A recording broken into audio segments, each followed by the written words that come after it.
ঢাকার ধামরাইয়ের অবৈধ অনেক ইটভাটায় চলে না পরিবেশ অধিদপ্তরের অভিযান।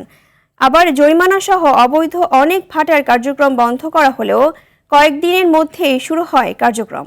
এসব ভাটার চুল্লি থেকে নির্গত ঘন কালো ধোঁয়া বাতাসে যুক্ত করছে carbon, nitrogen, sulphur die oxide ও কার্বন মনোঅক্সাইডের মতো ক্ষতিকর উপাদান। ঢাকার ধামরাই প্রতিনিধি রাজুল হাসান পলাশের পাঠানো তথ্যচিত্রে বিস্তারিত জানাচ্ছেন সাকিব আল হাসান।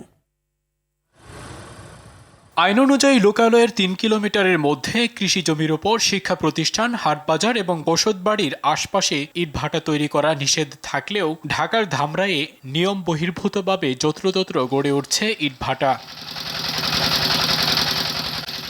উপজেলার কুশুরা ইউনিয়নের বিদ্যালয়ের গা ঘেঁষে তৈরি করা হয়েছে পিওর ব্রিক্স ও পিওর ব্রিক্স 2 নামে দুটি ইটভাটা। একই উপজেলার কাওয়ালিপাড়ায় হাসপাতাল ও বিদ্যালয়ের পাশেই বানানো হয়েছে লামিয়া ব্রিক্স নামে এই ভাটা। সানোরা ইউনিয়নের মধুরাঙ্গা সরকারি প্রাথমিক বিদ্যালয়ের পাশে গড়ে উঠেছে একাধিক ভাটা। নীতিমালা না মানলেও রহস্যজনক কারণে এসব ভাটায় চলে না পরিবেশ অধিদপ্তরের অভিযান। ইটভাটার লোকেরা সব জমিন কেটে 14 জানুয়ারি পরিবেশ অধিদপ্তর অভিযান চালিয়ে সান bricks, messrs AK Khan bricks, messrs US A bricks, Halima bricks, messrs ডাউটিয়া ব্রিক্সকে জরিমানা করে কার্যক্রম বন্ধ করে দিলেও কয়েক দিনের মধ্যেই ফিরছে আগের অবস্থায়।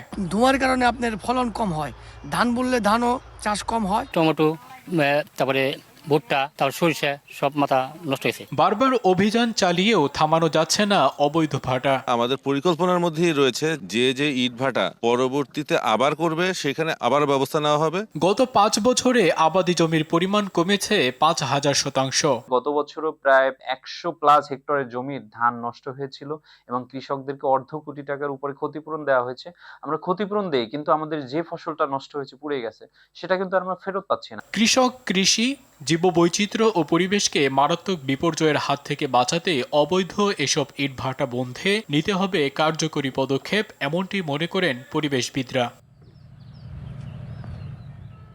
সাকিব আল হাসান, RTV।